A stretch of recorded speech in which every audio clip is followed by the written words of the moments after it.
Live. We don't rock, we talk. Today's News Talk, TNT Radio.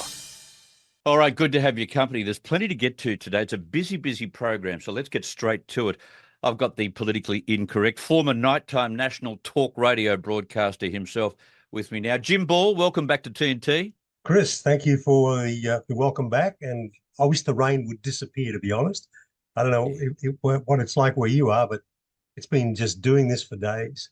Yeah, cats and dogs. And they reckon that there could be 50 millimetres to fall on Sunday and a little bit less tomorrow. So it's an indoor sports I'm hitching day. up the caravan next Saturday tomorrow week, and we're heading up to Palm Cove for a couple of months. I'm still here. We work from the caravan with Starlink and the gear, so we'll still be here. All right, we'll connect to you, mate. All right, the increase in school students identifying as non-binary is 20 times higher than it was 4 years ago. 20 times higher. Is this not about activists stirring up the topic as often as they can, forcing schools into their vortex as well? And, of course, the more you suggest something that might be out there to teenagers, the more they start to believe it and the more they start to adopt it, right? Look, something's going on. I've never believed any of this stuff, but it's taken off. I mean, you look at the figures in 2019, up to now, as you said, 20 times it's gone up on what was there before. And you take one look at that bar graph in the Natasha Beta column in the Australian yesterday, and it's good. I mean, you can read numbers on the page, but when you see it in a bar graph of, say, 2017, 18, 19, 20 through to 24, it's quite stark. And you say to yourself, well, what is going on? To me, it can only be one of two or three things. The influence of the schoolyard, that sort of phenomenon, fear of missing out with kids, all of this driven by social media, or there is something going on with, and this may sound conspiratorial, diet, something in the water. But think about diet. I mean, how is it that all of these people have all of a sudden decided, well, I'm feeling like a girl or a girl today or a boy today? It just doesn't make sense. It doesn't. It's activism, isn't it, Jim? It's activism. Well, yes, it is. I'm sure that's part of it.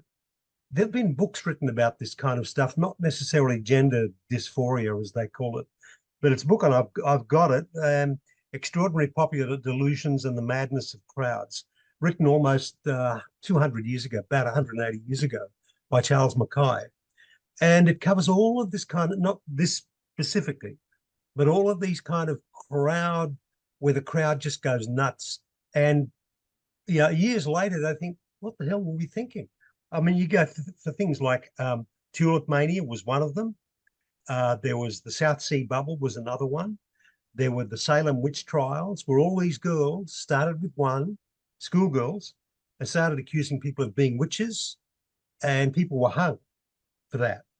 So these things, they start, and it's like a snowball downhill. They just pick up momentum. So I really think that this is driven by social media, a fear of missing out, the schoolyard. It's faddish, it's fetish, it's a fetish, it's faddish, it's fashionable. A couple of years ago, I remember, and probably in Australia too, but in America, a lot of women particularly they love to talk about their psychiatrist. Like, it's like a must-have. If you don't have your psychiatrist, well, who are you? And this is a similar kind of thing. It's like, I've got to be different, and I've got to have my brand, as it were, as a person. So, and I'm not getting noticed, so I'll go transgender. And that cohort has been notoriously looking to be different. That cohort has always been that way. Your teenager, your tweens. Yeah. Look, I was just going through when the news was on at the top of the hour, going through that story from yesterday again, just for people who aren't familiar with it. The sharp rise in non-binary identification among children comes as schools are forced to introduce gender-neutral uniforms, combine boys and girls toilet facilities, and use personal pronouns. Teachers, and I've just run the highlighter through a few key sentences, Teachers are discouraged from referring to children as boys and girls.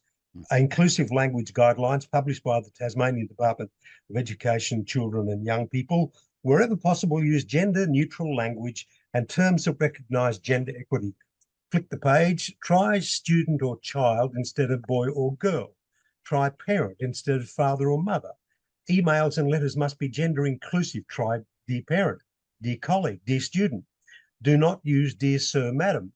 Do not use male terms or to refer to everyone, e.g. hey guys.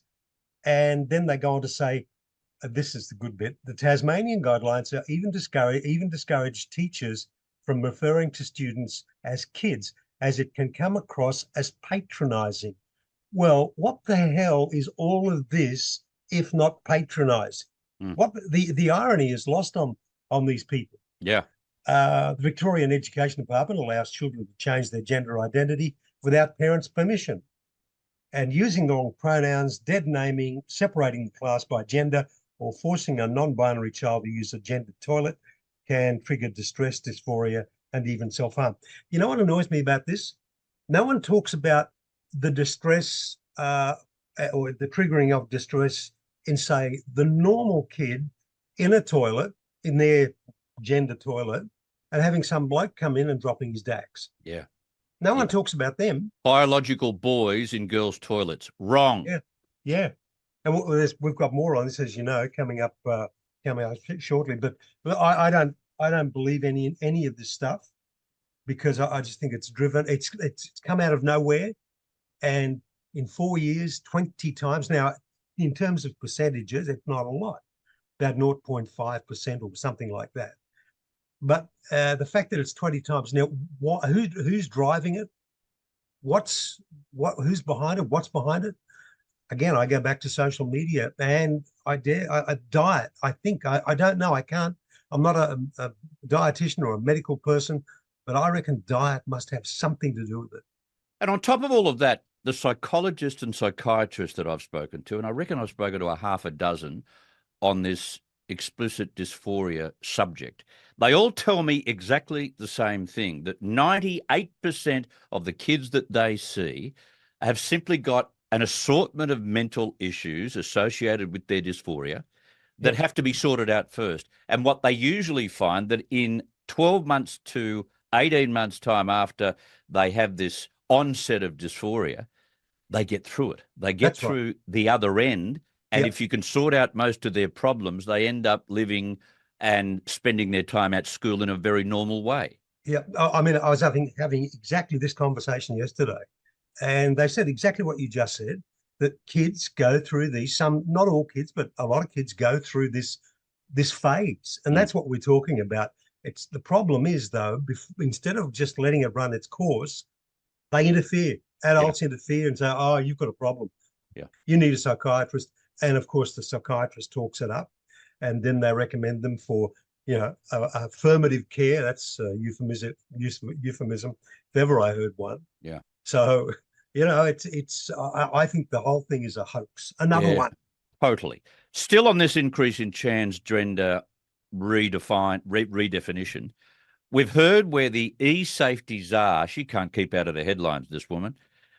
We've heard that where she sits on this issue, she's all for kids entertaining these concepts, because she's now warning us kiddies, or we used to be adults, but us kiddies, that she won't tolerate us misgendering.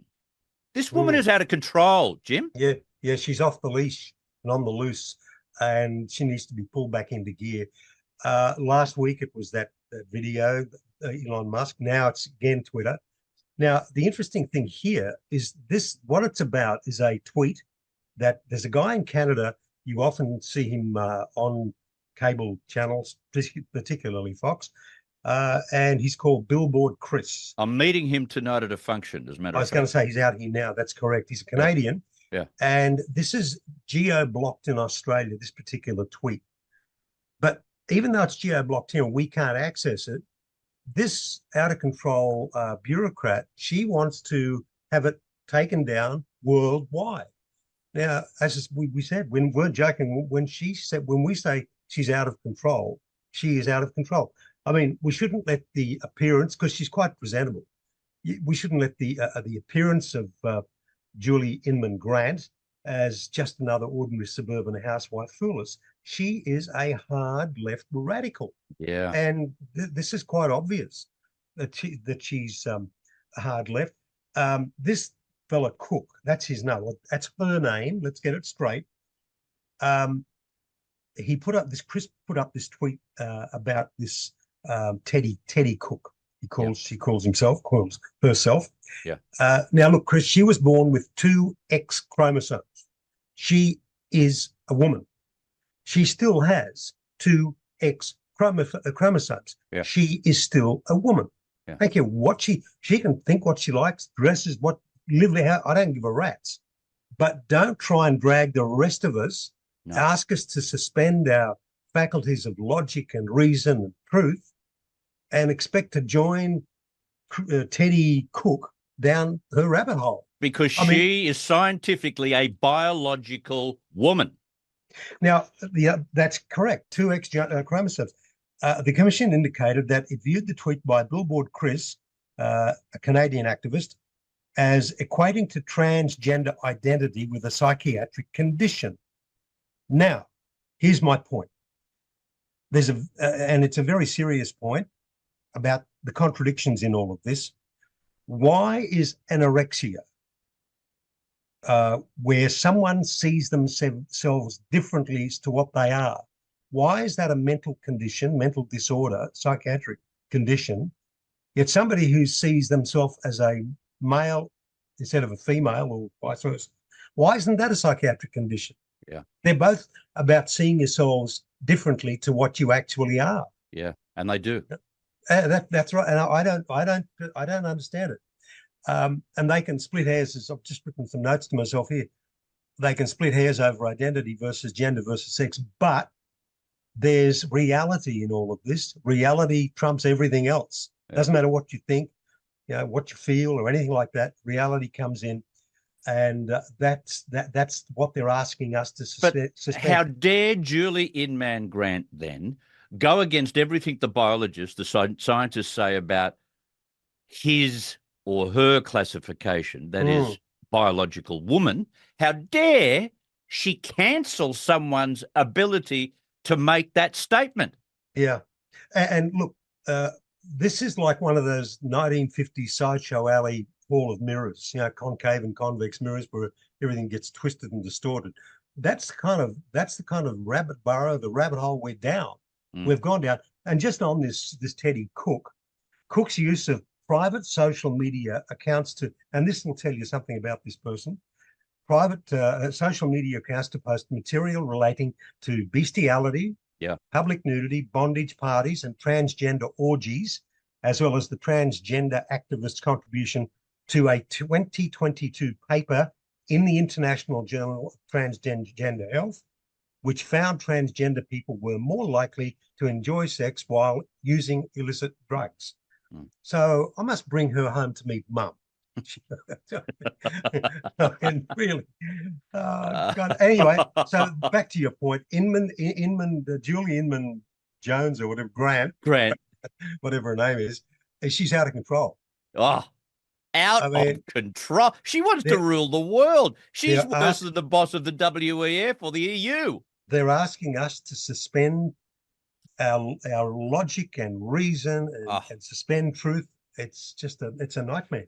Yeah, as Lou says, effing Nazi. There's a lot of that to it as well. I've got to take a break for news. We'll come back and we'll talk again to Jim Ball. Plenty of other issues on the agenda, including what Jerry Seinfeld has said is affecting comedy around the world. You may have a view on that, so you can be part of our conversation. By all means, jump on our talkback lines from the United States or Canada. If you're a Jerry Seinfeld fan, 1-888-201-6425.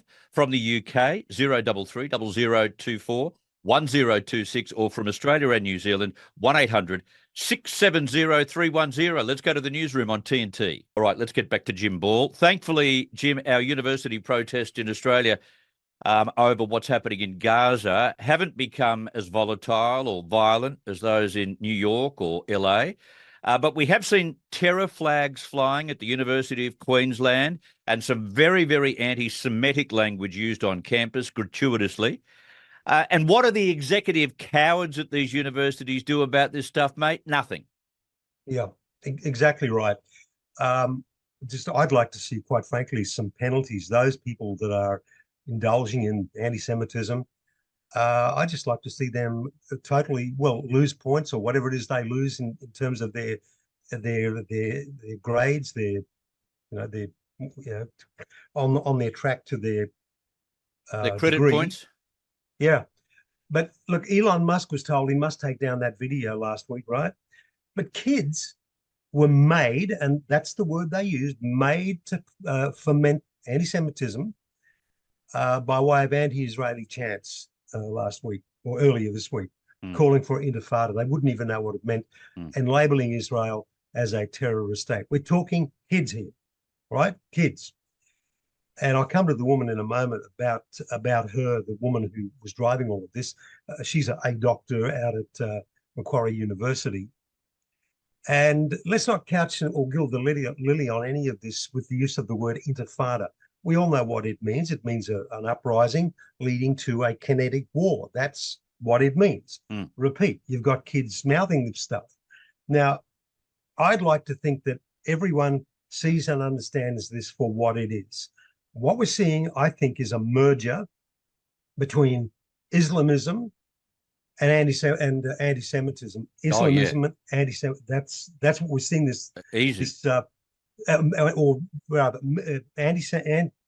Islamism with Marxism. That's what we're witnessing at the moment. It's nothing to do with Gaza or October 7. I don't think. Maybe it did originally. That's just a pretext, a jumping off point for a bigger agenda about attacking the West, Western civilization, capitalism, all of that typical stuff that the left really hates about us, about our lifestyle and the way we are and what we do. And there was a point I was going to make here about it's anti-Semitism red in tooth and claw, basically. It's not about Jews and Israel. Again, that's just a pretext. It's all about the elimination of, I was going to say extermination, all that too, of Israel. That's really what it's about. Yet, given all of that, what do we get? We get this Neville Chamberlain type talk from the political class and the university bosses. We need a Churchill, not a Chamberlain. That's what we need at the present moment. Yeah. We continue to be confronted with this milquetoast, mealy-mouthed, anodyne, pusillanimous language, stuff like there is no place in our country for anti-Semitism, Islamophobia, or racism of any kind. Well, yeah, we know that. What are you going to do about it? But the point is this: why do they automatically roll these two together, the anti-Semitism and Islamophobia? Show me, point to the Islamophobia going on in Australia right here, right now. It's just an automatically gut reflex that they've got to appease their base, and they've got to roll the two into the other. Well, we're not just talking about, we're talking about everyone. That's what this is about. There is no Islamophobia in Australia. We've got something like 1.9 billion Muslims in the world. You have just short of 16 million Jews in the world. That's it. I tell people that and they go, "You serious?" I go, yeah. The most of them live in Israel or in New York or in America. But yeah, there's 16 to 17 million Jews in the entire world, 1.9 billion. And so they're basically just covering all their bases. Then you get this same thing from the University Chancellor's Council. Hate speech or conduct directed at any person or group of persons because of their nationality, religion, or identity is completely unacceptable. Or this one, university managers have policies, procedures, and sanctions in place to allow for academic freedom. It is also anodyne, blancmange, beige. It's all meaningless. It's just weasel words. Yeah, it really is. It's pure weasel words. And so you you expect, this is where you want leaders. This is where you want leaders of the caliber of, say, I don't know, a Howard or even a Hawke. But we're surrounded by liver-lilied Yep. Leaders. We're surrounded by leaders who are too petrified by their own personality. They're too petrified to upset aggressive activists. Now, Chris, the other point about this, yesterday, in yesterday's Australian, this woman out there at Macquarie, anti-Israeli activist Dr. Randa Abdel Fattah from Macquarie University, she's attacking her critics as white supremacists. Of course. So if you, that is trashy stuff. Yeah, that's right. White supremacists. She shrieks as she hides behind the collective and accuses her critics of purposefully targeting me and the next generation of Arab and Muslim women academics. Now, this is spin of the worst kind. They love being victims, don't they? That's their argument. They love totally shallow and how morally and intellectually bankrupt is that epithet of white supremacists. And that's the best intellectual defense a PhD academic can throw up. Oh, you're a white supremacist. You disagree with her, you're a white supremacist. Yeah. At least you didn't go full Godwin's law and call us all Nazis. Yeah, Godwin's law is where you're losing the argument, so you call the other person a Nazi. Not yet, anyway. But that's the same kind of approach. That's what she's done. Have an intellectual argument about why we don't support her views, or have an intellectual argument about why she's so firm on her views. You know, put up the reasons and the facts and the figures instead of just calling us names. But she was the one behind the kids being made to shout all these things about Israel. Yeah. All right. I want to talk about the same kind of culture, I guess, the culture of cancellation, the culture of name calling, the culture of being victims and being oversensitive and being offended so easily, which is what's happened in our modern world in the last 25 years. So much so that Jerry Seinfeld has made some telling comments, I think, about the difficulty of executing comedy nowadays. He says the extreme left is killing comedy, and he's absolutely correct, isn't he? He certainly is. They'll tell you what you can laugh at, and what you can, name. We have ways to make you stop laughing. That's right. Several times in the last couple of months, this thing has come up on my Facebook page, feed, whatever. Which comedians don't you find funny? And I just answered one day, said none of them, to be honest, none of them. I don't think anyone's suggesting we go back to the days of Benny Hill and Frankie Howard and that shtick. However, I think it's fair to say that comedy has lost its sense of humor, right? Seinfeld definitely has a point about the snippy, the purse-lipped, the PC fingerwaggers, right? And the fun and speech Nazis. Yeah. Demonstrating their total lack of humor and not giving offense. Now, that'd be totally lost on them. The irony of that would be lost on them, that they're clamping down. It's too difficult to even go there. But the gatekeepers are, they're all about control. That's what they do. The left is all about, they're totalitarians at heart. Yes. In just about every area of life, right? And this is what they do.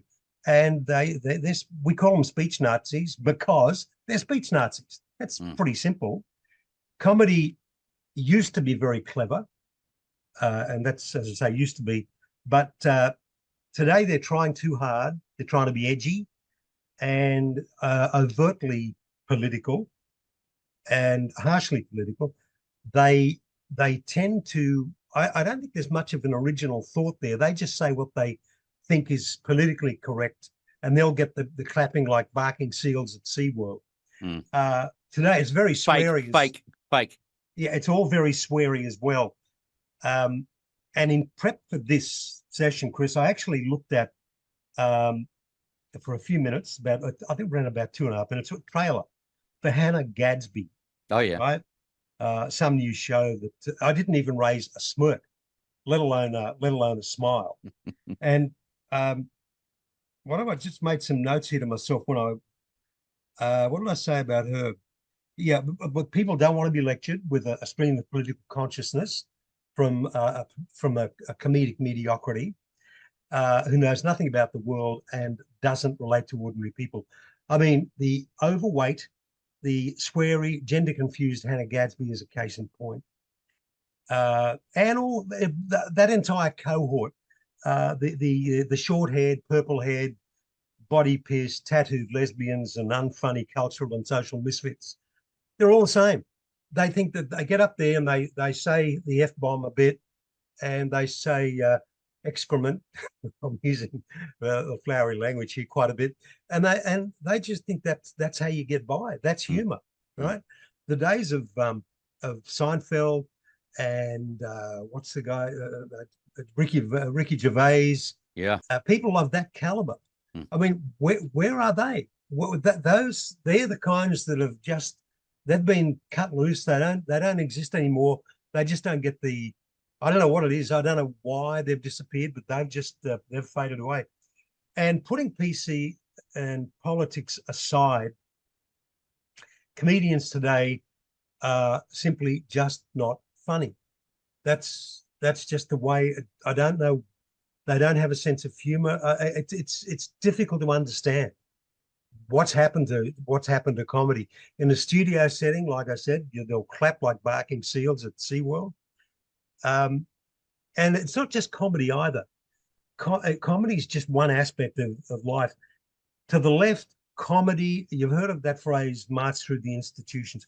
Comedy is just another institution to be marched through, taken over, controlled, forced to comply with their speech codes and their thought strictures and directives. The mission of the wokes to left is to ruin everything. And in fact, in that piece in the Australian yesterday, one of the fellas in there said that, I forget who it was, if you need a diversity committee to determine what's funny or have to placate the lowest common denominator, your culture is doomed. Yeah, and this is because we take offense so easily. You know, that started with that.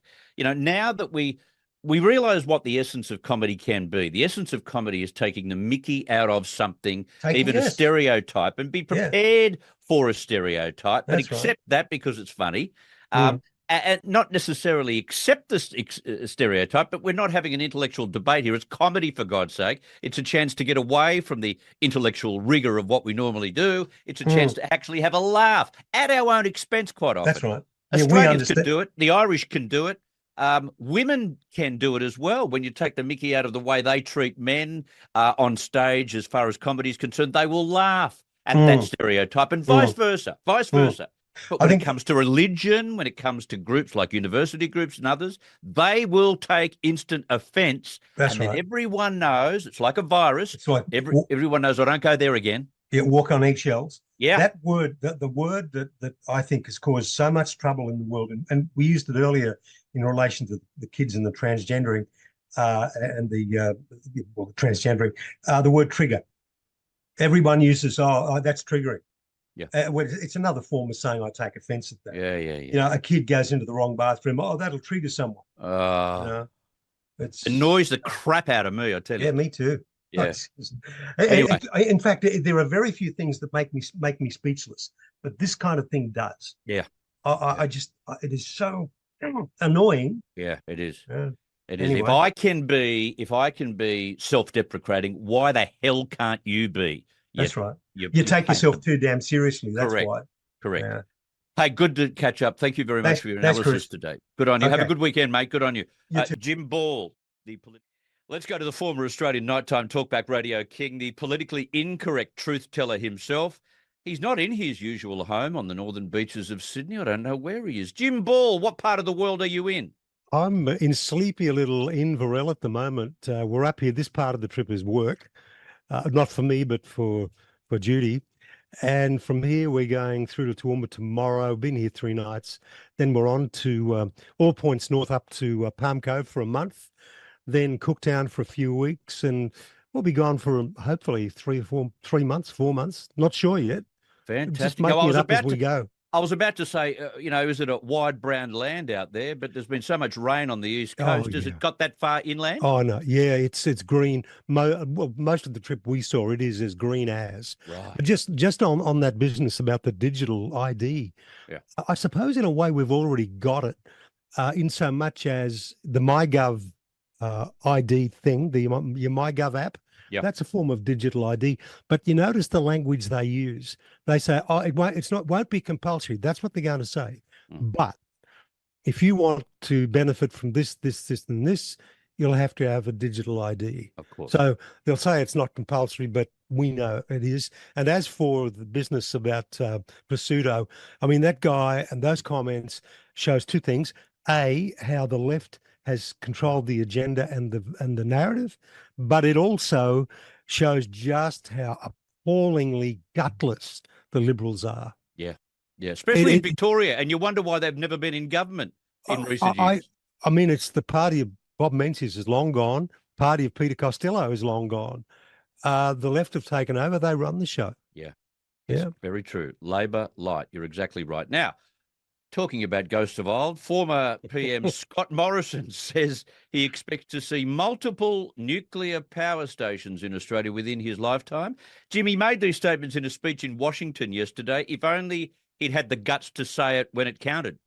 That's the point. You hit it on the head. Look, you may recall a couple of weeks ago, I think maybe the last time I was on, because I wasn't here last Friday, we were talking about ScoMo in the context of his book and his mental health. And I made the point that when you're a political warrior and you've got courage of your convictions, you like a Keating, like a Howard, like an Abbott, for example, you just power on through and prosecute the case for the things you believe in. Now, here we go. We've got fast forward to today, and here's Morrison espousing all the great benefits of nuclear, not in Australia, though. He's doing it from the other side of the world. And again, we get down to the gutlessness. Yes. It's the same damn thing. Yeah. He was prime minister. There's no higher office in the land. He had the opportunity to put it up and I suggested then, before the last election, this is a winner. Get on it. But I mean, not directly to him, but I was saying it to anyone who cared to listen. But no, I don't know if it's to him or the advisors, but they're so timid. Yeah. And wouldn't touch it. But now, Monday morning quarterbacking, oh, yeah, this is going to happen and we should be doing this. He said, I do think public opinion is changing. Yeah, you reckon? He told The Australian, I hope we see many of these reactors in our future. I think they're a big part of our energy future, but I would hope at some point the policy becomes bipartisan. Are you hearing me all right? I'm hearing you loud and clear. Oh, good. It's just and you're making great sense. My headphones just went out, so I thought, well, okay. No, I can hear you. Okay, that's all right then. So there we are. And he has had this position to kickstart this thing off. So you just, again, back to the gutlessness of the Liberals. Yeah. And look, he could have easily have said, I'm not committing to nuclear power or nuclear energy, but what I'll do is do what another 30 countries in the world are doing, and I'll put together a little task force of very smart people to have a look at the new frontier and work out exactly what's in it for Australia and whether it's affordable and how it could be done and how other countries are doing it and where they're getting their money from. Because if you're responsible and you're a government, you should be looking at it. He could have spearheaded the entire debate, Chris, simply by going to the last election, not saying we're going to have nuclear power, because the Labor Party would have made mincemeat of him, and the Greens, they would have had a scare campaign. But he could have said, I'm going to promise a referendum or a plebiscite on the ban on nuclear. Yeah. So he's not saying we're going to go nuclear. We're going to have a plebiscite on the actual ban on nuclear energy.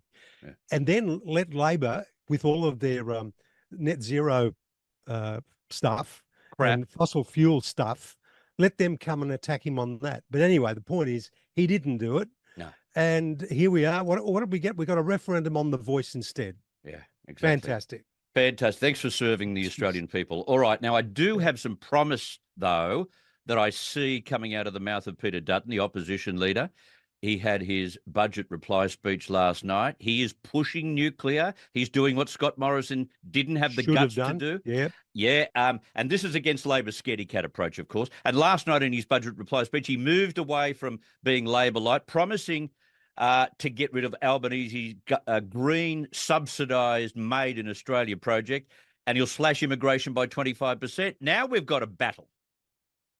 Yeah, well, look, I think the headline of The Australian basically said it all. Dutton's future made in basics. Keyword, basics. And in fact, that's the acronym Back on Track, BAT, B-A-T. It's basically his MAGA moment. Let's make Australia great again. Yeah. And I'll come to more of that in just a second.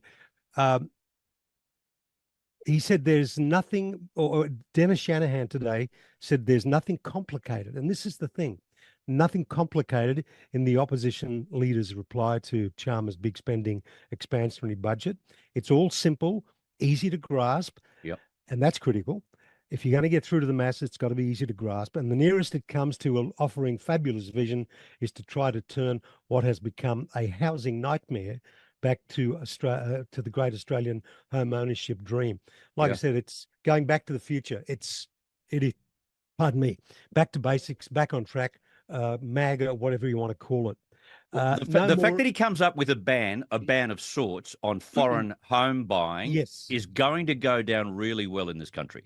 Where did that come from in the first place? Why didn't they do that years ago when everybody knew this was going on? Yep. The foreigners 20 years ago.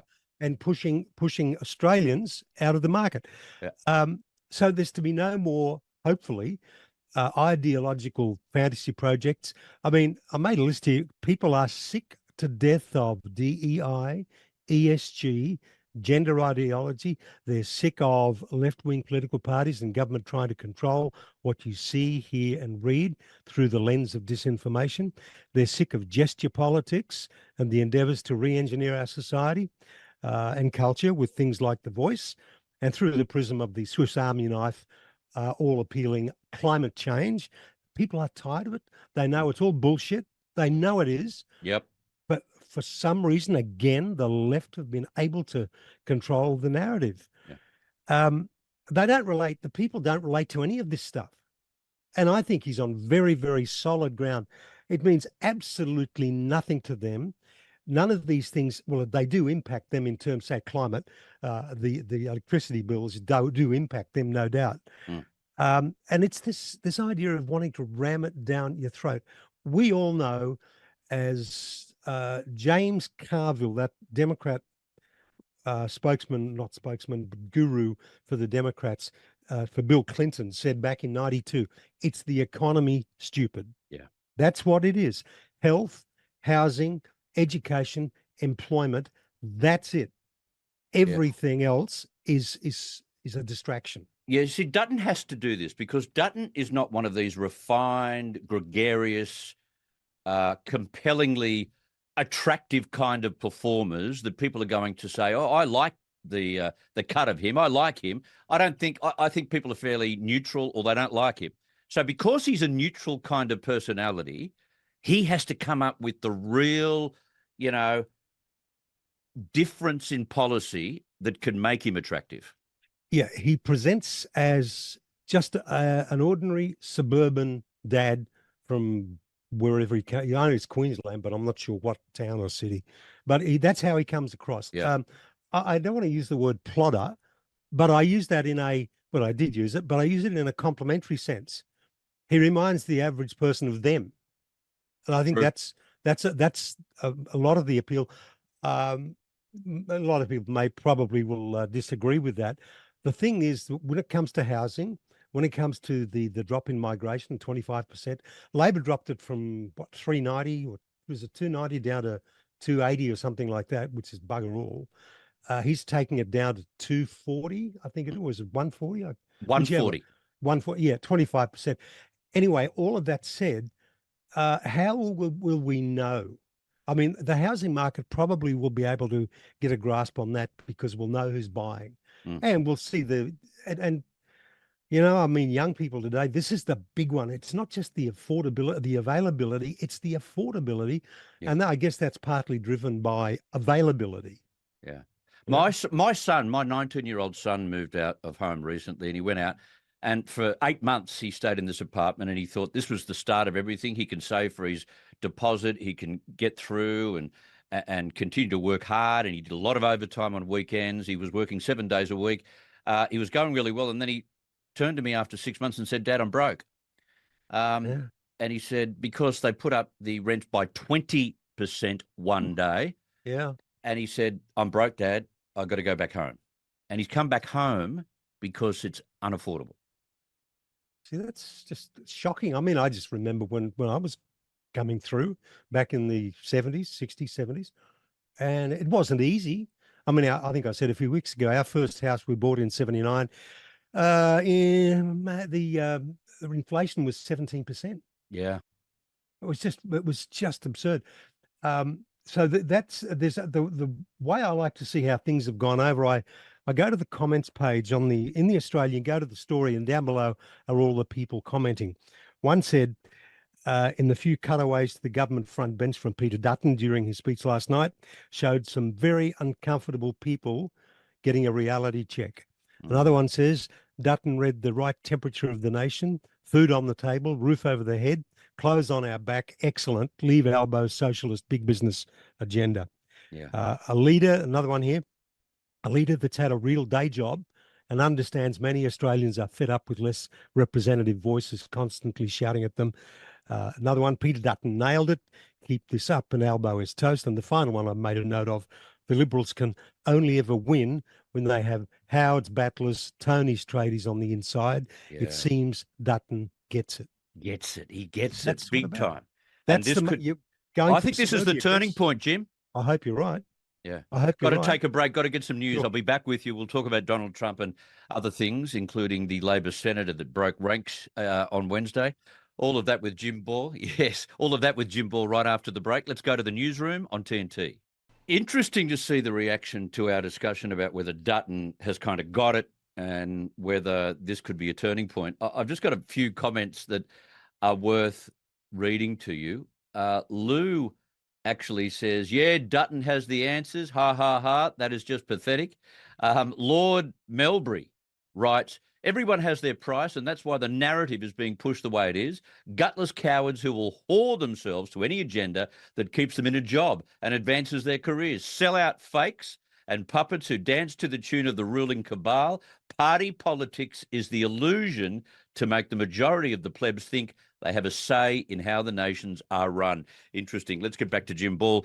These comments on Wednesday, Jim, by WA Labor Senator Fatima Payman, breaking away from the party stance on the Gaza war. It stirred things up somewhat. Before we get your comments, I want to just cut down a little bit of what she had to say. Let's remind our audience of what she said. Today, more than ever, is the time to speak the truth, the whole truth, with courage and clarity. My conscience has been uneasy for far too long, and I must call this out for what it is. This is a genocide. From the river to the sea, Palestine will be free. Now, Anthony Albanese is absolutely convinced that that last statement, from the river to the sea, Palestine will be free, is a fatal dig at Israelis, at Jewish people. Some argue that's not the case, but her party says it is. And so she's broken away. What are your thoughts on what she had to say? Well, coming from someone who, and this is what I have difficulty getting my head around. She's a 27-year-old nothing, totally unaware, self-aware. Her family escaped the Taliban, right, in Afghanistan, Kabul. Now, here she is. Sorry, didn't mean to rock the table there. Here she is talking about, basically supporting Hamas. So on the one hand, she runs away, or the family runs away, quite rightly, from the oppressive Taliban. Yeah. But years later, in the comfort of Australia, here she is standing up for the equally oppressive, or worse, Hamas. Good point. Get your head around that. And that speech was replete with all the fashionable, faddish and undergraduate DEI buzzwords of oppressed and oppressor. Oh, yeah, they were there, had to get them in. But they should be understood for the meaningless and hollow rhetorical devices that they actually are. And reading between the lines of what she said, quote, standing up for what's right. And then the iron fist in the velvet glove, the euphemism, from the river to the sea. We know what you mean, lady. You get the impression she believes that Israel, in defending itself against an aggressor, eliminating an existential threat, that uses civilians as human shields. That's what's wrong in her mind. How dare Israel do that? Mm. While October 7 and the erasure, the attempted erasure of Israel as a state, that's what's right. Mm. So it's some kind of twisted pretzel logic going on inside her head. And as an aside, I noticed, Chris, I think it's the socialist faction of the Labor Party in Victoria.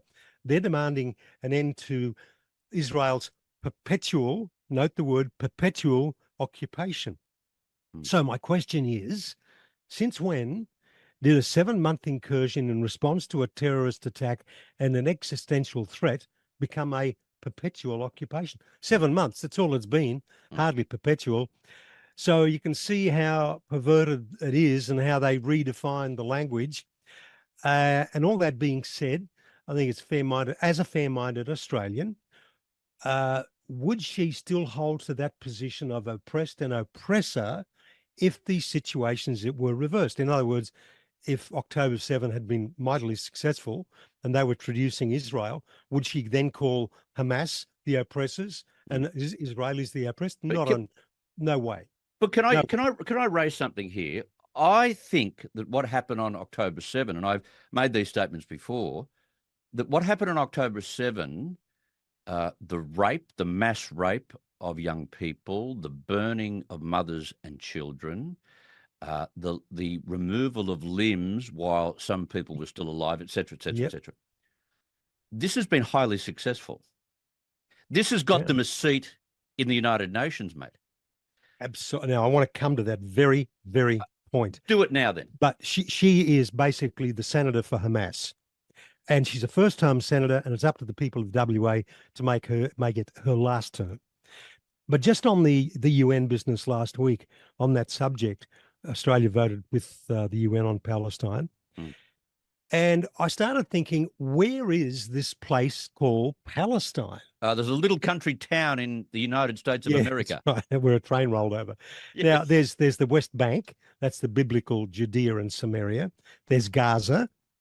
But apart from the name, and I'm coming to a very critical point here, the name given by the Romans in 132 AD, right? There was a big battle, the Bar Kokhba revolt, and the Romans beat the Israelis down. But to rub their face in it, they decided to call and to, in an attempt to erase Israel, which is what they're trying to do now, they changed the name of it to Palestine. That was to rub their face in it. And the whole idea of it was very culturally Marxist to erase the Jewish presence in that part of the world. And it was successful, just as you look at the Temple Mount, that's built on top of the original temple. The Hagia Sophia in Istanbul, that was originally a church when it was Constantinople. That's chuck a few minarets on the top, and it all of a sudden it then becomes a mosque. So this is the whole idea. They're trying to conjure something out of nothing, out of whole cloth. They're trying to erase Jewish presence, right? And the method remains the same 2,000 years later. It's all about branding and badging and shape-shifting, followed by intense indoctrination and education. It's about perception becoming reality, because with the imprimatur of the UN, Palestine must, by definition, exist. Yeah. Right. So what we're dealing with here. It doesn't have a postcode or a zip code. No. But what we're dealing with here is the next phase. This is the next phase. There's the river to the sea. There's the rhetoric. Now the next phase is the UN voting on it. Basically, it's just like the Romans. It's about erasing what exists with something that doesn't exist. The UN are the Romans, are the new Romans. How can a place define borders and recognize defined borders, a nation state, be admitted to the United Nations, which no such nation actually exists? I mean, again, more twisted logic. It's the quintessential cart before the horse, Chris, an endeavor to reverse engineer something that doesn't exist into something that doesn't exist purely by a UN fiat. Yeah. Having said all of that, Antony Blinken made a very interesting statement that blew me away during the week. He said, that Benjamin Netanyahu, Israel, does not have a plan to exterminate Hamas. Hello? Now, He doesn't. well, someone's that what he doing said? something to someone, and someone's got to have a copy of the plan. Well, I thought what they were doing, and the only ones interfering, he does have a plan, and obviously they're working on it. But the ones interfering are Biden and the likes of Blinken by saying, "Well, if you don't stop, if you go into Rafah, we're not going to give you any more weapons." Yeah. I mean, that is, I mean, Biden should lose the election on that alone. How that's coming down on the side of Hamas and Iran. Yeah. I mean, it's just like, get your head around it. Yeah. I Okay, can't. I want to keep with the United States if I can. In New York, Donald Trump continues to bite his lip during his trial. He's on the brink of another charge of contempt if he's not careful. And of course, this is all testing whether he ordered that Stormy Daniels hush money or not. The man who's been on the inside of Team Trump for 8 years, author Michael Wolff, was on one of the English television shows last night, and I had a look at what he had to say. He had this scorecard on the likely outcome of the trial. You know, it's always impossible to say what the jury is going to conclude, but it does seem like he is headed for a conviction. Wow. But having said that, and one of the interesting things about Donald Trump is he recognizes that the jury, whatever the jury decides, is not the final decision. The final decision will happen on November 5th. So for him, this is all about over the heads, out of the court. He may be forced to be in court, but it's all about out of the court, over the heads of the jury, and with the perfect understanding that if he becomes the president on November 5th, this trial, in what is likely to be a criminal conviction, means nothing. Okay, I'll ask you this question, Jim Ball. Take it in whatever direction you wish, but if the budget reply speech by Peter Dutton was a turning point leading up to next year's federal election in Australia, is the Stormy Daniels trial, the result of which, is that the turning point with 5 months to go in the presidential election, or does it mean, as Michael Wolff says, nothing? Well, who knows what's in the minds of the jury? And it only takes one juror. And there are two lawyers on that jury. It only takes one juror and the whole thing's over in favor of Trump if they come out on his side. Can you imagine a debate with one of the candidates wearing an ankle monitor? Get your head around that. Look, if Biden makes it to June 27 or September 10, this will be the most watched television event in history. In history, no doubt about it. And it's interesting how quickly the debate throwdown came about by the Biden camp, how quickly it unfolded. And it's quite apparent that they'd been planning and orchestrating this for some time. The dates, the times, the places, the moderators, they were all worked out in advance. And no audience, no JFK Jr., no microphone switched off while the other part, Trump's microphone switched off. And I'll come to it later, but the best thing Trump can do in this is bite his tongue, let Biden talk. That's what he should do. Just let Biden hang it. You know what he's like? He'll go for 30 seconds and it'll just... It'll tail off into nothing. Just tail off. Absolutely right. So Trump really had no choice. He couldn't say, no, I'm not going to do that, because that would have left. It was a real Hobson's choice, a real catch-22, damned if you do, damned if you don't sort of thing. But given what we know about the Dems and the way they operate, you have to ask whether Trump is playing five-dimensional chess or whether, in fact, he is walking into an ambush. One theory I heard yesterday, now just follow me through on this, a lawyer called Mark Garrigus was talking with, can't think of a name, damn it, one of my favorite podcasters. And he put up the idea that it puts the judge in a difficult position, because if he's going to sentence him to time inside, how does that play when Trump's people say, but judge, our person, Mr. Trump, has a debate on the September 27, and October June 27, September 10.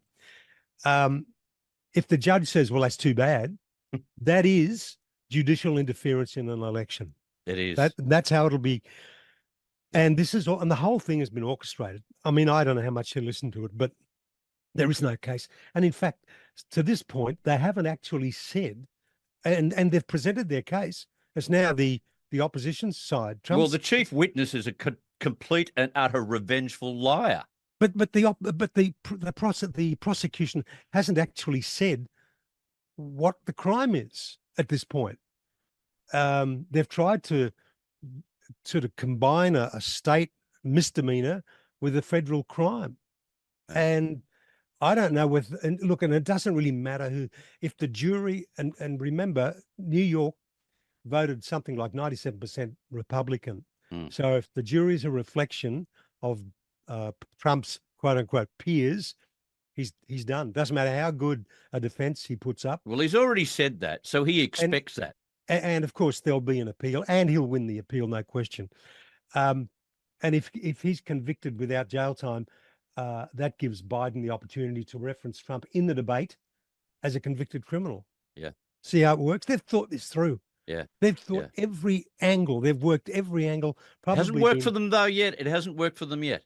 Yep. But the other thing too, Trump will be able to draw on the debates of 2020, for example, and remind people that with the revision mirror of history, that Biden lied about he said that no, the laptop was all rubbish, and 50 Intel officers said it was. Well, we all know now that it wasn't, so he can throw that at him.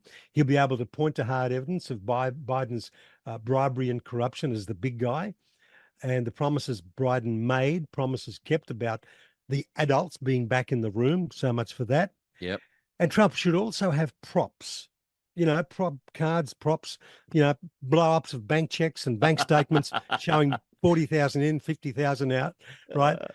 But if Trump is disciplined, he'll just let Biden talk and let Biden just trail off and dribble into his... Exactly, which he'll do. They'd have to drug him up to get him through. And the other thing Trump will be able to do, Chris, he'll be able to point to the scoreboard of, okay, there are the Trump years, economy, overseas, Middle East... no wars, all of that stuff, no war, all of that, the border, of the whole lot, and then we'll say, now, Biden, where's your scoreboard? Where are you on the scoreboard? It's a good point. I got to run. I got to get to a break. Jim Ball, you enjoy your trip, and hopefully we can catch up with you in a week's time. Next Friday, yeah, for sure. Fantastic. All right, Thank you'll you. be in Cooktown or somewhere in the northern part of Queensland. We look forward to having Jim back on the program in a week's time. Hey, good to have your company. You always like hearing from Jim Ball. I get great feedback on the chat box after he finishes his segment on Fridays. He is the most politically incorrect commentator we have, and we love him for that. He's the former nighttime talk radio man on 2UE and 2GB in Sydney, nationally he was. And he's with us now, but he's in some far-flung corner of Australia in one of those 8-bedroom mobile homes. Is that right, Jim Ball? Not quite. An exotic location, but in the Jayco Silverline caravan.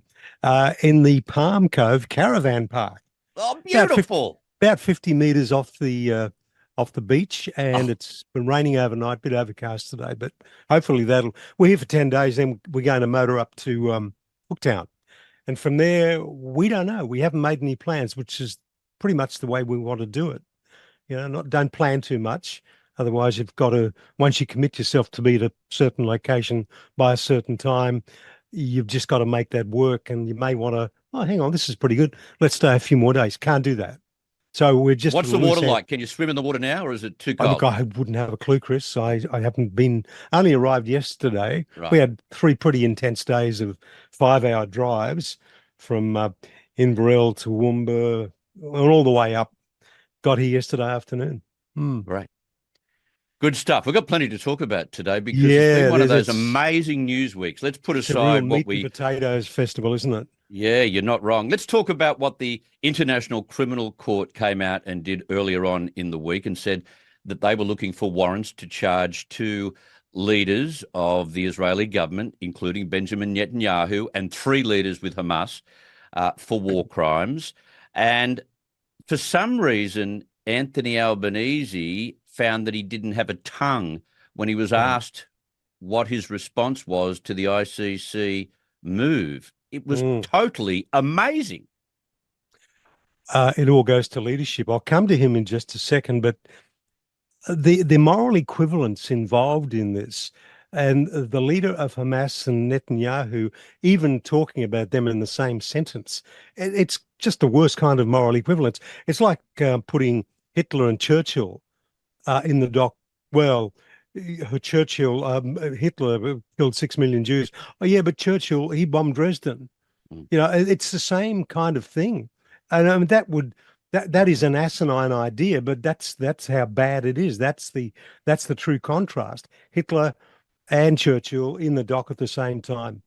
And remember, this is in the same week that the president of Iran went out in a helicopter. We don't quite know how, but that's not the point. The point is he was known as the Butcher of Tehran, and he, most nations of the world, and many of them, the EU specifically, and I think the UN definitely, it was all a thoughts and prayers festival for the Butcher of Tehran. So that just shows you and demonstrates the moral sewer that many in the West have tumbled. Supposedly Western civilization is at the leading edge of civilization, period. But we're going backwards. You see, when Australia signed the Rome Statute in 1998 to sign up to the ICC, the criminal court, and I guess it would have been the Howard government. I guess the moral pressure would have been on to do that, to sign up to it, on the assumption that it would be peopled by the best people with the best intentions to go after the worst of the worst. You know, the third world tyrants, the likes of the Libyan leader at the time, Gaddafi, and others in the African countries. Especially those whose modus operandi on every occasion is to kill innocent people to make a political point. Absolutely. Yep. So it was a bit like, I suppose, signing up to the UN in 1945. It would seem and was the right thing to do.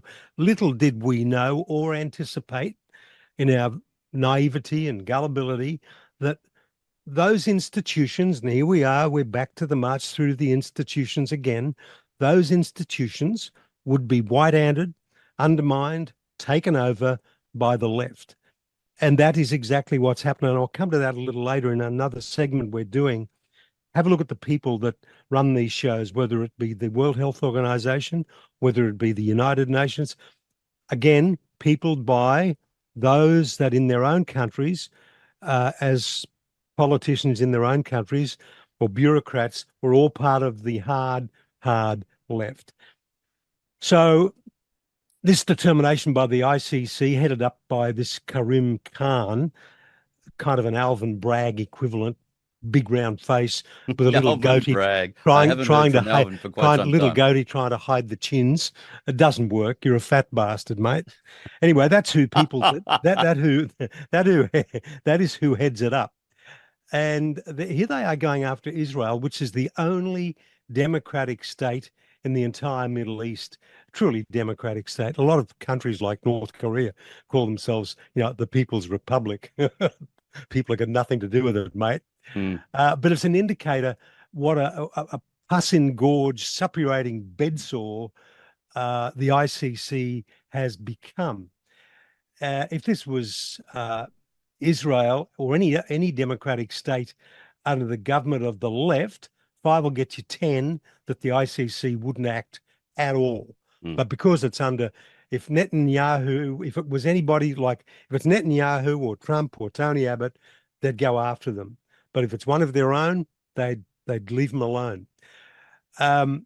It's just on Albanese. I don't think we've ever seen such a lip-biting, hand-wringing weasel. I mean, that's our prime minister. He is struck dumb. His continued presence in the job is untenable. Yeah, the fact that in the same press conference he would comment on a court case related to Julian Assange, which is still ongoing, and say that the reason that he has no view on the ICC search for warrants is the fact that he doesn't comment on court cases just Oh. makes him pathetic. Look, this goes to judgment, goes to character, goes to leadership, all of that. And as Douglas Murray remarked last year in the wake of October 7, he said, when a flare goes up at night, you can see where everyone's standing. Well, now here in Australia, we can see where Albo is standing. He's been outed as a weak, pathetic invertebrate. That's what he is. He is the absolute jellyback, Trotskyite slug that he always was. And to paraphrase Paul Keating, I think it might have been about John Howard, could have been somebody else, but it has to be John Howard. Albo is a shiver in search of a spine to run up. That was classic Keating, right? And how's this for a set of weasel words? This is Albo. I'm not about to go into hypotheticals about things that haven't happened. Well, they have. They have. There's been an application. Yes. There's been no determination. Well, there has. Yeah. They've said you're up for arrest. They've got an, as they would say in the old police serials. There's an APB out on him. Yeah. I don't even know. That's cop terminology. Yeah. An APB. I mean, but think about this: Biden and Rishi Sunak in the UK. They've unequivocally come out and condemned the ICC. But asked whether Australia's support of the ICC, Albanese declared the question very broad. He said the ICC. See, I wouldn't have worried if he'd have gone against the proper ally narrative. But the fact that he couldn't say a either word way and sat on the fence and got splinters up his backside was just pathetic. Yeah, I think it was Joe Peterson said if you straddle a barbed wire fence, you're in trouble. He said, another one of the quotes, the ICC exists. Well, they haven't made a determination. They haven't made a decision, he said. I mean, well, they have and they have. I mean, it was just as who wrote this? I can't remember who it was. Simon Benson, I think. Yeah. He wrote that the rhetoric has now shifted from evasive to incomprehensible. And so on every front, Chris, Albanese and his government have been on an unmitigated disaster, an absolute and total shambles, as AJ would say. You name it: anti-Semitism, unsustainable immigration, housing affordability, inflation, defense preparedness, lack of border controls, energy costs and reliability. As they say, the list goes on. And can I bring up cost of living? Because he is saying this week, I feel your pain related to cost of living. So he feels the cost of living pain of people. But for 2023, throughout the entire year, all he felt was the need to put together an Indigenous voice, Jim. Yeah. And not much about cost of living at all. No, absolutely right. I actually think they don't know what to do. They're clueless. On all of those things I just mentioned, they have no idea. They've got no world. It's all from the universities. It's all what am I trying to say? It's all academic. Yeah. Right. There's no real world experience there. No. You take the Liberals and the Nationals. They had dirt under the fingernails, or they'd been in business. Yes. They had experience in the real world. Dozens of them. It wasn't ethereal. It wasn't academic to them. But this lot, it's just they haven't got a clue. And I mean, look, last week we spoke about the leader of the opposition, Dutton, and his budget speech in reply. And I think he hit it on the head. He understands it. He gets it. It's back to basics. That's what it's about. Yeah, that was a turning point for me in terms of Dutton's appearance as an opposition leader and a possible prime minister. I've got to take a break for a news update. Have yourself a lovely cup of tea out of those plastic glasses that you usually have when you're in a motorhome. And I'll come back in just a second. Let's go to the newsroom now, right here on TNT. Well, he's only just got warmed up. There's plenty more to come with Jim Ball. We'll stick on Anthony Albanese because he and the climate change minister, Chris Bowen, who are basically making up their climate and energy policy on the run in 2024, and it's all changed. They're embracing gas. They hated gas. The New South Wales mob are embracing coal. They hated coal. And now, of course, they've got to get the big wooden spoon out and beat up the positives associated with battery technology, which up until now, anyone within the sector will tell you begrudgingly has been a failure. It's one of those headlines in search of a story, you might say, Chris. Yeah. This is the latest, if I may wax crudely, the latest brain fart from Albo. And if you ever wanted a litmus test as to a government on the run and making it up as they go, this pivot to batteries would be Exhibit A. This is now, we're talking, in the scheme of things, $550 million. Now, that'll go nowhere. This is about establishing a battery manufacturing industry in Australia. And make batteries at 6 times the cost as the Chinese. Precisely. I was coming, you've stolen half my script. They seriously really think that we can compete with China on this stuff. Apparently, it's all part of the Australian-made strategy. And like I said, as you said, do they seriously think that Australia can compete with the likes of China or South Korea? What next? What are we going to? Are we going to say, well, let's get into the chip manufacturing business, or the car manufacturing again, or go up against Taiwan and Japan? Yeah, why not try that? But I mean, we were in the car business and we were very good at it. But that was then, and this is now. But this is the latest thought bubble about the government's harebrained pursuit of, I think it's 82% renewables by 2030. 5 years, that's 5.5 years away. 82% renewables. 5 years now. Hang on, what does that remind me of? Oh yeah, the Soviet Union 5-year plans, and this will be this will be just as successful. But it seems the other thing about this, they don't understand a basic concept. Batteries, Albo, are for storage. What we need is energy generation. So that, so this is typical. Can't fix the generation problem. So let's just pivot over here and distract them with the latest shiny thing. And if we're lucky, the batteries will be able to hang on to that power that we produce during the day, if it's sunny, if it's windy, for 2 hours, Jim. I was driving up here the other day, and there's 2 points came to mind, towing a 3.5-ton caravan with the Nissan Patrol. So I don't know, that's 8.5 ton, whatever it is. And I'm thinking, if this was an electric vehicle, I wouldn't get out of New South Wales. I wouldn't get out of the northern beaches, right? And the other thing that occurred to me was that we've seen nothing but cloud for the last, God knows how many weeks. 3 weeks. And I'm thinking, well, all of these solar, we passed quite a few solar farms, and I'm thinking these things are just sitting there and they're not generating a damn thing. But they just can't seem to comprehend that critical distinction between storage and generation. So you look at this announcement and you can only draw the conclusion that it's an announcement for the sake of it. Yeah. Simply attach a big number to it, like 500 million in this case, and move on. It's all about getting through the news cycle. And of course, the numbers attached to all of this renewable stuff, it's nosebleed material. This will never see the light of day.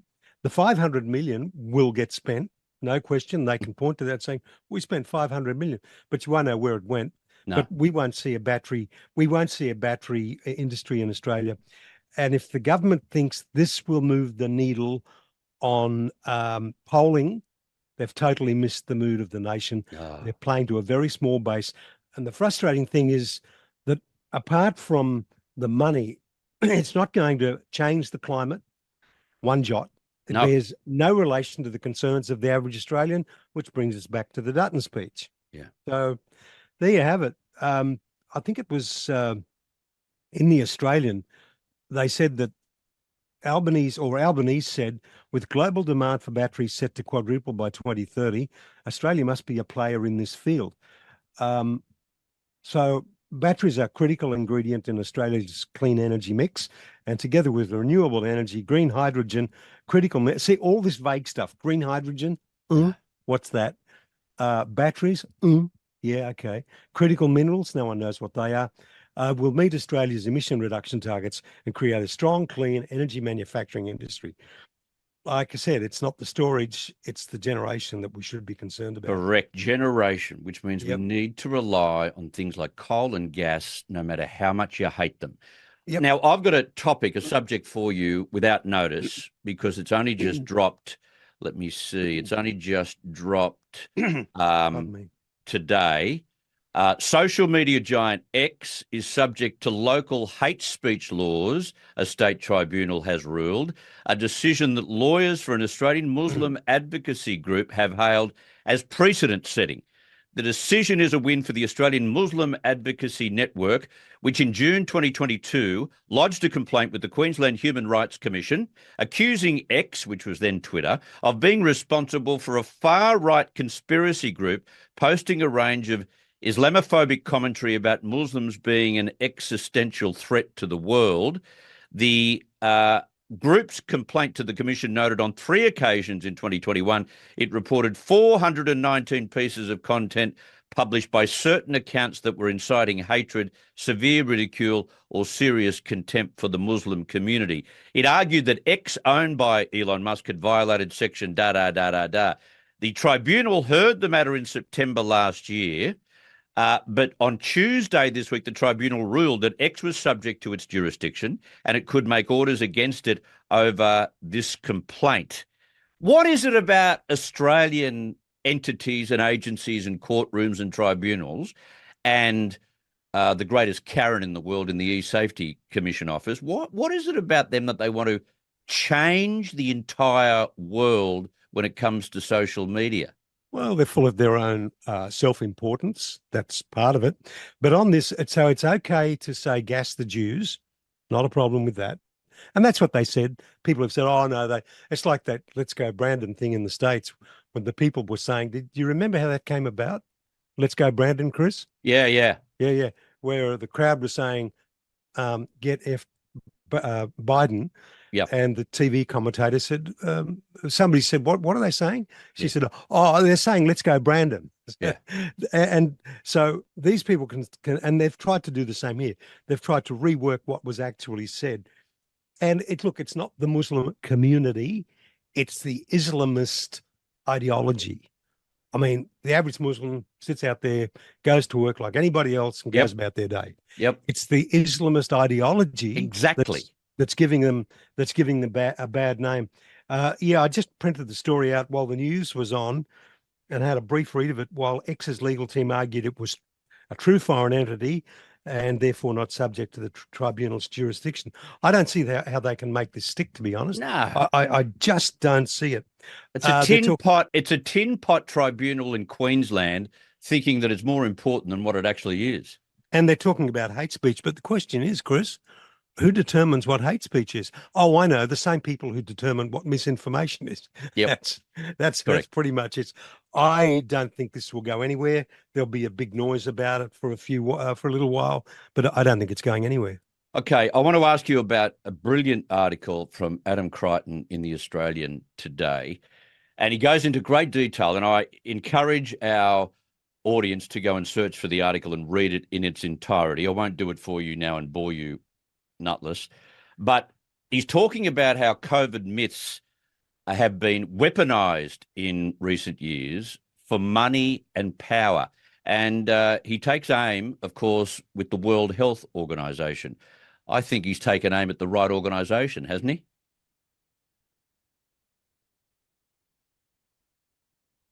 Oh, I've lost you, Jim. Are you there, Jim? Jim's got to plug his audio back in. Are you with me, Jim? Plug your audio back in, mister. Yeah, no, I'm back. I'm here. Gotcha. Sorry. Go. No, what happened? Guys, I had to clear my throat. And I hit the mute and forgot to unmute it. That's okay.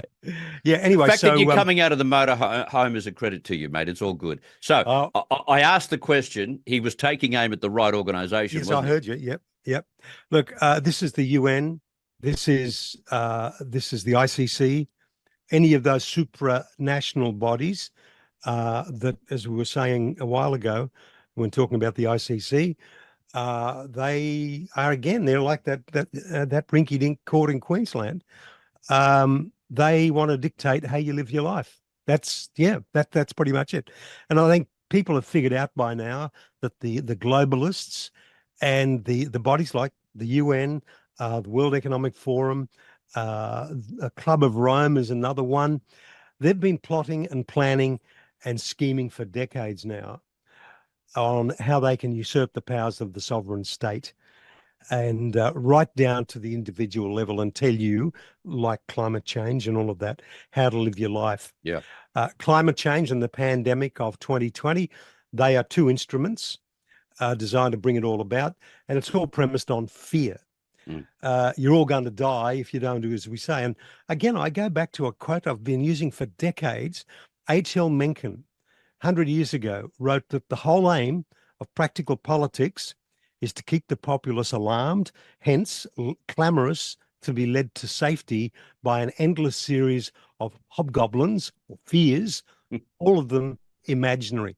Yeah. That's what this is all about. And I think most people are onto it, with while their government's driven by a deep state bureaucracy, people by so-called experts, and guilt-tripped into following the science, which has been hijacked, and they're all fully on board. For example, just an hour ago, this came to me: trust the science. I do trust the science, but coercion is not science. Censorship is not science. Fake data is not science. Manipulating results on the science, cherry-picking studies is not science. Fear-mongering is not science, which goes back to Mencken. Fear-mongering is not science. So I think most people are right. They know what this is all about. And who would ever have thought that health would become an instrument to be used to bludgeon the people and nation states into submission? Yeah. To me, well, it was, and now the WHO continue to do it. Well, the WHO? I always thought that was about the health in the third world. You know, we didn't need them. The first world, we were fine, thank you very much. I thought it was about clean water, clean air, vaccinations against all kinds of stuff in African hellholes. But it's been repurposed. It's been, again, wide-handed, taken over by the left as an instrument of war against the West. The WHO Pandemic Treaty, which is what Adam Crichton is writing about, now that comes up for discussion next week. And it's about dictating to states like Australia what our response will be. So this is all coming out of the UN, who's the body of the UN. It's all coming out of there, reaching into your life to tell you how you're going to respond. Not your elected officials, but the UN, right? As Crichton wrote today, it's expected to finalise a new pandemic treaty and revise international health regulations in ways which will bolster the power of the World Health Organization. Thankfully, some countries and political parties are waking up to what amounts to a textbook case of bureaucracies not letting a good crisis go to waste. Yes. And that's what it's all about. It's about arrogating fear, arrogating power, and manipulation using fear. Crichton goes on, he reworks the old Leon Trotsky line. Trotsky said that you may not be interested in war, but war is interested in you. And Crichton writes, you may not care much for pandemic preparedness, but pandemic preparedness is interested in you and your tax dollars. Yes. And he also makes the point that Tedros's claim that lethal pandemics are becoming more frequent simply isn't borne out by the data. COVID-19 was not part of an emerging trend of infectious diseases, but rather a curious one-off event. And here's the main thrust and the key point of what it's all about. The existential threat in this is not another COVID-19, but about granting new powers to an international bureaucracy naturally incentivized to seek out new and emerging new areas where they can interfere in your life. Yes. That's really what's going on. And just one final point, Chris. David Bell. Now, David Bell is an Australian. He was with the WHO for 8 years. Exactly. I've interviewed him here 3 times. Yes. Yeah. Well, he said countries are being asked to vote on agreements based on a misrepresentation of risk. The underlying risk and burden of natural pandemics has been demonstrated to have been grossly misrepresented by the WHO, the World Bank, and the G20 based on their own databases and quoted sources. And in this latest version of the treaty, would still require governments to expand their health bureaucracies to accommodate and stamp out misinformation during a pandemic. Oh, stop. But misinformation, who was driving the misinformation during the last pandemic? Social distancing, masks, vaccinations, all contestable. The thing is this, and I mentioned this in our first segment, I think you can always get a sense of what's planned by looking at the people fronting these organizations. The Ethiopian, Tedros Ghebreyesus, Him. in his previous life, he was a big noise in the far left Communist Party, the Ethiopian Tigray People's Liberation Front. And the head of the UN, Antonio Guterres, as we know, he was a member of the Portuguese Socialist Party and served as Secretary General of the Socialist Party from 1992 to 2002. Enough said. You judge by the company you keep. Yeah. And that really says that those people running the show, that's what you get. Yeah, exactly. I've got to run, and you've got to enjoy yourself in Palm Cove. Enjoy your trip, mate.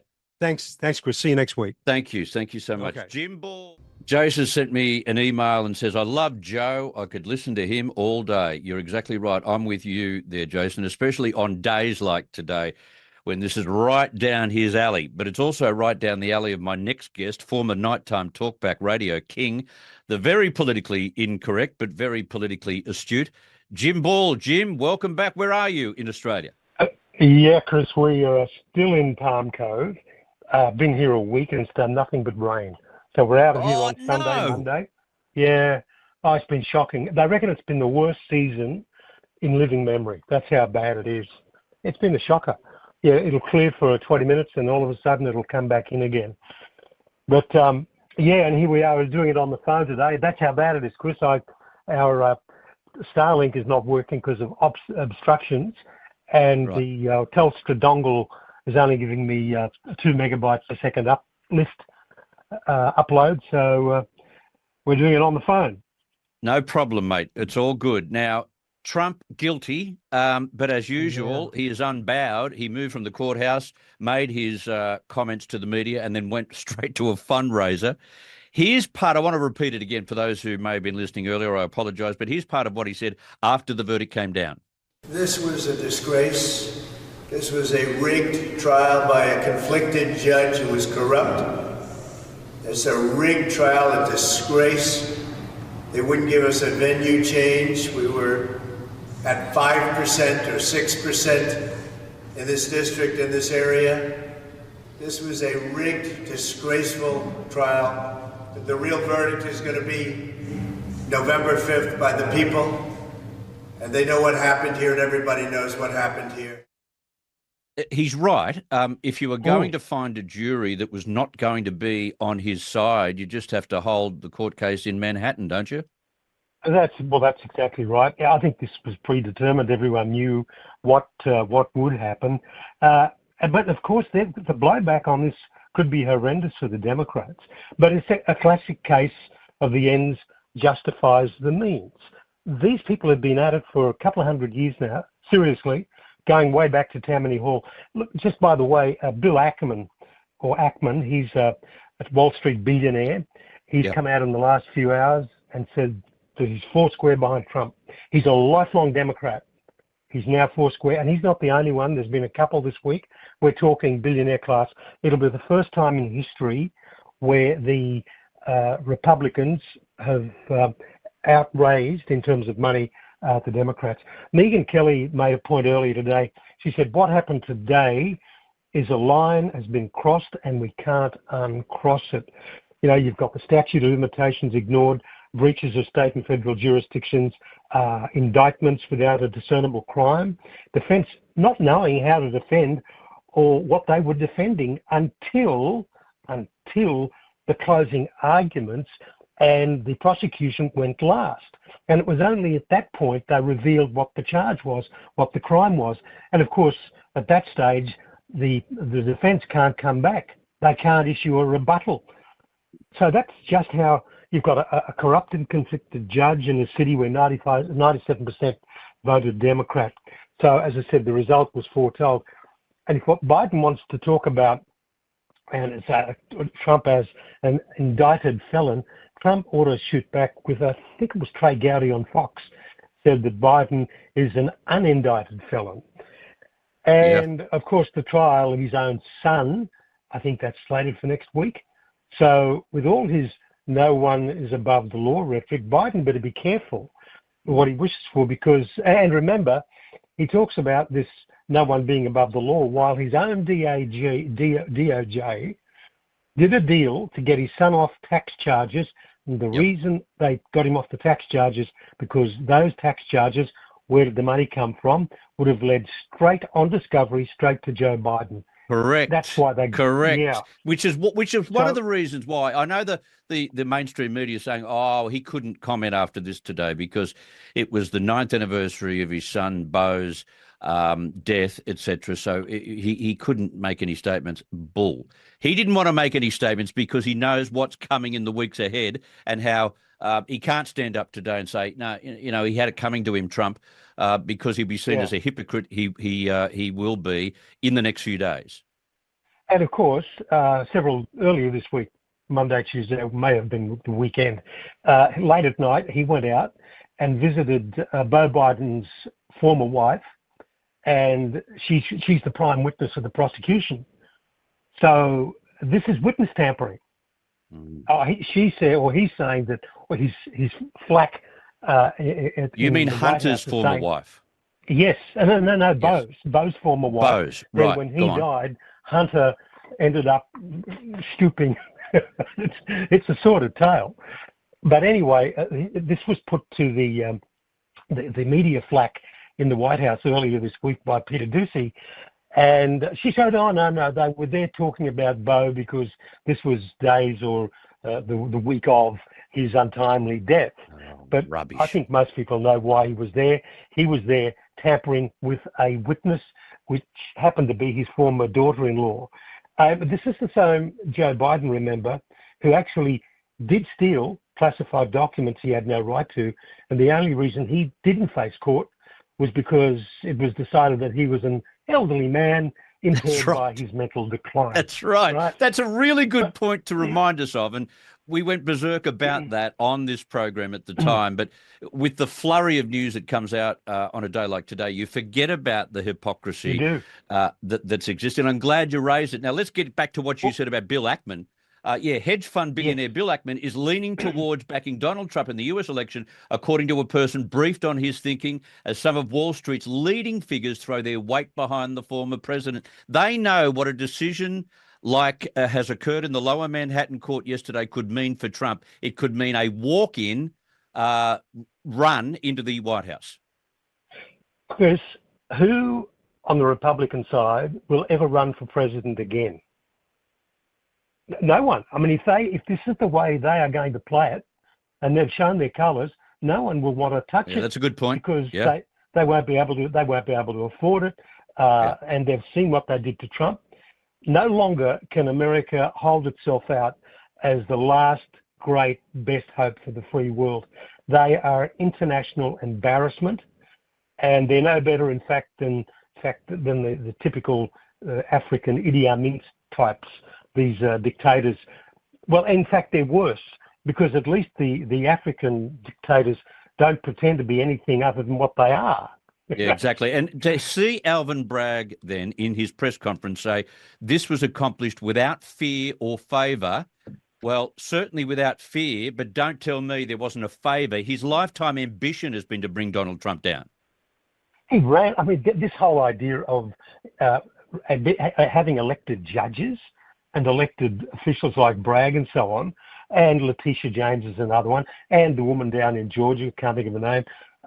I mean, they run on, and Letitia James and Bragg did, elect me and I'll get Trump. In other words, don't have a crime yet, but when we get in, we'll think one up. That's right.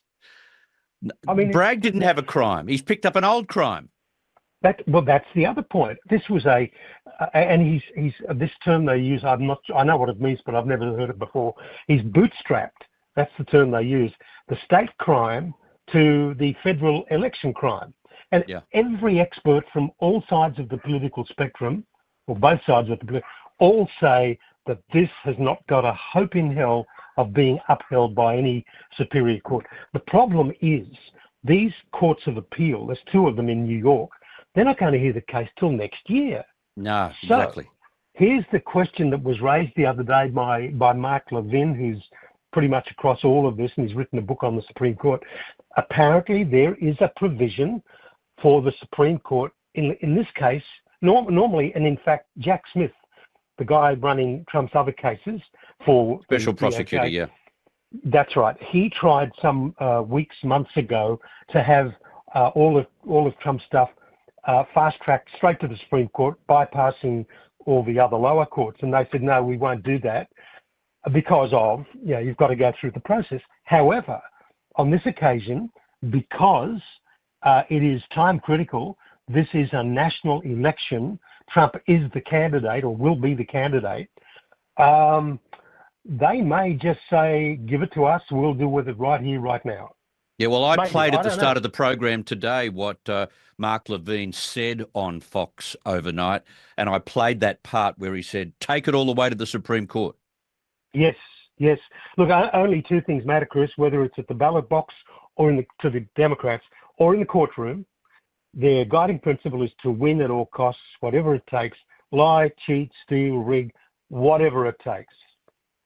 Yeah. Let's come back home if we can. The Australian newspaper has done a fairly exhaustive, comprehensive report today on how radical southwestern Sydney Islamic clerics are continuing to preach extremist sermons for their congregations.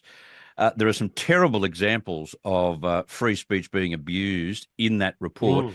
And yet the federal government keeps being shocked at the massive anti-Semitic attacks happening in both Sydney and Melbourne. Come on. Yeah, they walk the walk and don't talk the, well, they talk the talk and they don't walk the walk. But you do have to wonder about the quality of those we elect. Liberal or Labor, it doesn't seem to matter. They simply don't act. They just mutter a few boilerplate talking points, wait for the storm to pass, and then just move on. Sometimes they don't comment at all. You never hear from them at all. And Exhibit A of that is Albanese last week on the ICC Israel business. And the extent they do speak, it's always mealy mouthed, equivocal, on this hand, on that hand, blah, blah, blah. And they're all the same. No one seems to be in charge except for the good news, when it's good news. Why is Andrew Giles still in a job, for example, the immigration minister, given his activist background in the immigration space? Why was he ever considered for the job in the first place, given that previous activism? He read earlier in the week that, or I read earlier in the week that his this litany of stuff-ups by Andrew Giles were characterised as failings. No, they're not failings at all. These are intentional. And the way he says it, they are in fact a major, albeit incremental, success in his campaign to undermine the Australian immigration program. This is his ideology. You're exactly right. Yeah, absolutely. In the same way as the US Democrats, their policy, they're saying, "Oh, this is a failing." No, it's not. It's planned. It's what they want. It's policy.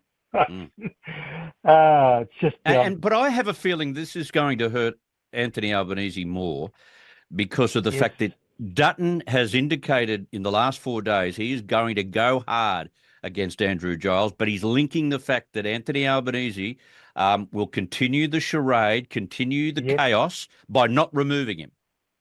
Yep, absolutely. Look, and back to the beginning, where we started on this about the Muslim preachers, because I got off track, you may have noticed. Yeah. But they say and do nothing, and again, they're allowing these preachers to do as they say in the mafia, the wet work, right? Yeah. They get down and get blood up to their ankles. Or is it, in this case, these much lauded hate speech laws only apply to everyone other than the Islamists? Notice that's what we presume when no one does anything about what's happening in mosques. Yeah, they're trying to sort of, on the quiet, aid and abet. Yeah. People demand a perp walk of these scumbags. We don't want to hear about the full force of the law. We want to see what it looks like. We want to see the full force of the law in action. And this, I think his name's Abu Usaid, whatever, of the Al Medina Dawa Center.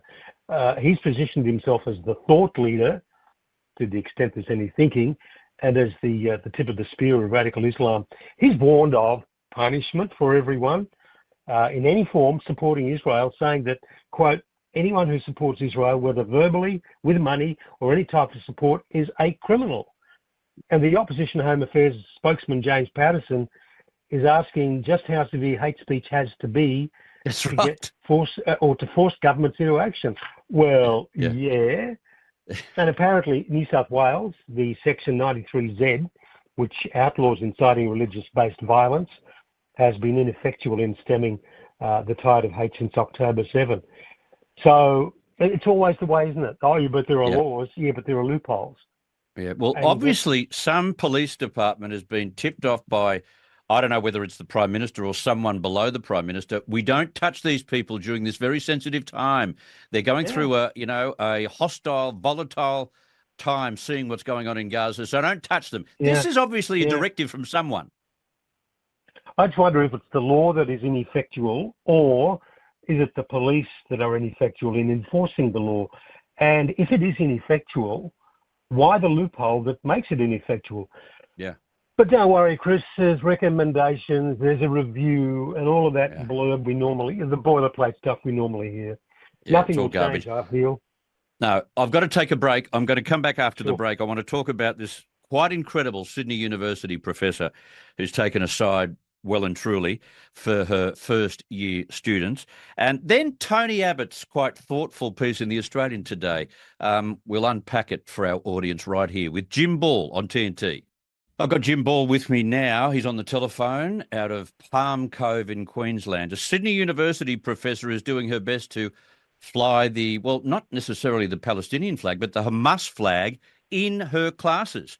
Sociology professor Siatha Fernandez is trying to educate very impressionable first-year students on her version of the truth in Gaza. Although it's factually incorrect, she took issue with what the very Palestinian-supportive newspaper, the New York Times, was writing about the atrocities on October 7. Let's roll the tape. This article that was written by the New York Times screams without words how Hamas weaponized sexual violence on October 7th is one that time and again was proven wrong. The witnesses they supposedly had said they never, that never happened to them. The sources were retracted, all kinds of things to prove that, that this story was really, was not a real story, that a lot of what was in this article was not true. And yet they haven't retracted the article. The article is still there. So this is just one example of, since October 7th, a sort of avalanche of news that has acted as what Althusser would call an ideological state apparatus, that the media has kind of produced and reproduced this kind of coverage. Now, there is a little bit of evidence around to suggest that the claim at the beginning on October 7 of babies being burnt in large numbers was false. But in terms of what she is referring to there, I haven't seen evidence to the contrary. Look, Chris, this is way beyond your average garden variety jump the shark moments. Whether it's the ABC or the Sandstone universities, they've both been marched through, thoroughly reamed and marched through. And again, we ask the question, who's pushing back? Who with the capacity to push back is pushing back? I just find this stuff evil, dressed up and parading as academic inquiry and academic freedom. It's where freedom of speech hits the brick wall of acceptable speech. This woman, this creature, and others like her should be consigned to the academic scrap heap. And whatever rage and fury people feel about this, it can't nearly be enough. There's that 47-minute video of the body cam footage lady taken by Hamas. It's a 47-minute video. My theory, what I think they ought to do, these kinds of people should be forced, the punishment should be forced to view that footage. Watch the truth. So watch the truth. Absolutely. It's Hamas's own video, can't be argued with. And in her own way, she's a terrorist herself. Very casually, if you listen to her talking there, infecting her students with her twisted mind virus, as Elon Musk calls it. She knew what she was saying was wrong, and as an academic, if she didn't, she's not got any business being an academic or a professor. Hamas is the iron fist, and others like her, and like my local member, Sophie Scomps in McKellar in Sydney, they are the velvet gloves that house the iron fist. They are the sock puppets for Hamas. We had that woman last week, the senator for Gaza, as I called her. Again, Hamas do what the mafia call the wet work, and these people do the propaganda soft stuff. And in a way, Chris, she reminds me of that bald-faced ignorance on display last week by Bill Maher when he was nailed at the wall by Megyn Kelly. He was exposed as a total fraud, knew absolutely nothing about anything. Yeah, very, very true. It's interesting, you know, and she picks on a really easy target too. Go for the first timers, the ones that have only been there 6 months. Well, just a point here. What's the difference between the lies and distortions she's espousing, all recorded on Hamas body cam videos about October 7, and the World War II Holocaust denial?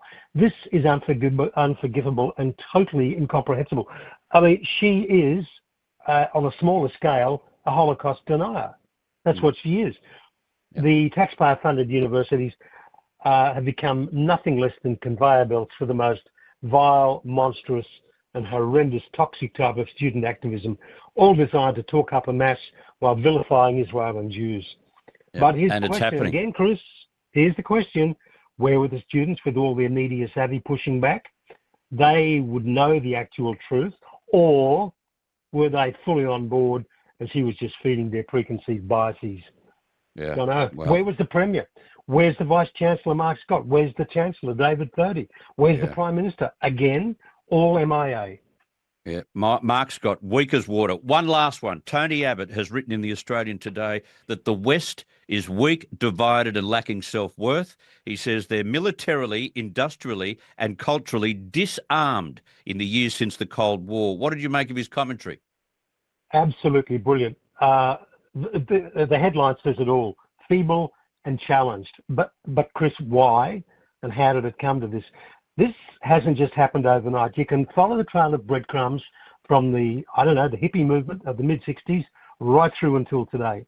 Those same people, many retired or retiring at their critical positions in government and in the media and in the universities, have been on a mission for close to 60 years, and they've passed the baton. I always benchmark this decline into how the Vietnam War was lost in the lounge rooms of the West and not on the battlefield. Notice how many wars we've lost won since World War II? 0. Notice how Israel fights as if their life depends on it, because it does. That's the difference. In the West, we've become fat, lazy, and comfortable. We've lost our confidence and our capacity and our ability to believe in ourselves and what over hundreds of years made Western civilization preeminent. We've been intimidated by supposed intellectuals and have failed to call out their bullshit, if I may use that term. Over the last 15 or 20 years, this has all been put into hyperdrive and turbocharged by the internet and social media. Back in my previous life, Chris, 20 years ago, I used to talk about this kind of stuff. I could see it coming. And I used to talk about it in the context of removing bricks out of a wall. You take out a few here and there and nothing happens. But over time, you just keep taking them out. The integrity of the wall is weakened, and eventually, inevitably, it comes crashing down. That's where we are. The wall of Western civilization is crashing down. Our standards as they are have fallen away to the point where they're non-existent. Anything goes. Mediocrity is king. Part of that is this idea that you must be tolerant, you mustn't be judgmental, you mustn't criticize, and then you should accept everything, even if that flies in the face of your own logic and faculties of logic and reason, even if a bloke says he's a woman. We've willingly lowered our values and standards and our expectations along with our IQs. And this is why we are where we are. Into that mix, since the mid-70s, came the postmodern movement whereby everything is relative. The ugly and obscene is equal to the magnificent and beautiful. Morality and truth become relative to the point that they just don't exist anymore, which has been the end goal all along. Oh, of course it has. Your truth, that's all that matters. That all cultures are equal, that's another one. And that Western culture is no better than any other.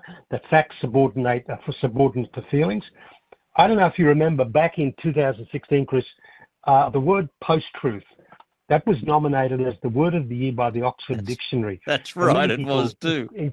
Including me, many people wrestled with this at the time and still do, wondering, we were left wondering what is post-truth and how the hell did we get here? The Washington Post at the time wrote it up this way. It's official. Truth is dead. The dictionary defines post-truth as relating to or denoting circumstances in which objective facts are less influential in shaping public opinion and appeals to emotion and personal belief. Now, by way of example, the entire universal raison d'etre of our court system, in one way or another, is to decipher and get to the truth of the matter before, on any given occasion, based on the evidence. Who is guilty, who's not, which party is telling the truth and which is lying, spinning, distorting and deceiving and exaggerating. The idea that there are many truths is another arrow in the quiver of postmodernism, and it's again designed to break down and twist and distort reality and confuse. And it's been very, very successful. Oh yeah. All of a sudden, values are shifted. Anything goes.